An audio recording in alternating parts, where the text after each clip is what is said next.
കുഞ്ഞുങ്ങളിൽ ആദ്യമായി മെൻസസ് വരുന്നത് നമ്മുടെ ഹൈപ്പോതലാമസ് പിറ്റ്യൂട്ടറി ഓവറി ഹോർമോണിന്റെ ഒരു ചേഞ്ച് ആണ് നടക്കുന്നത്. അപ്പോൾ ആ ഹോർമോൺ ആദ്യം ഒരു കുഞ്ഞിന് മെൻസസ് ആയെന്നാൽ അതിന്റെ അർത്ഥം നമ്മുടെ കുഞ്ഞിന്റെ ബോഡിയിൽ പിറ്റ്യൂട്ടറി, ഹൈപ്പോതലാമസ്, പിന്നെ യൂട്രസ്, ഓവറി എല്ലാം നോർമലായിട്ട് ഫങ്ഷൻ ചെയ്യുന്നു എന്നാണ്. അപ്പോൾ ആദ്യത്തെ മെൻസസ് ചിലപ്പോൾ ഈ ഹോർമോൺ റെഗുലേഷൻ കറക്റ്റ് ആകണമെന്നില്ല.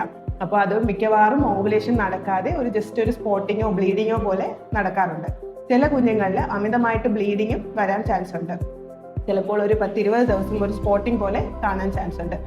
ഇത് ഇങ്ങനെ ആദ്യത്തെ 2 വർഷത്തോളം ചിലപ്പോൾ ഇങ്ങനെ തന്നെ നിൽക്കാനും ചാൻസ് ഉണ്ട്. ചില കുഞ്ഞുങ്ങളിൽ മെൻസസ് ആയതിനു ശേഷം ഒരു 2-3 മാസത്തേക്ക് പിന്നെ മെൻസസ് വരാതിരിക്കാനും ചാൻസ് ഉണ്ട്.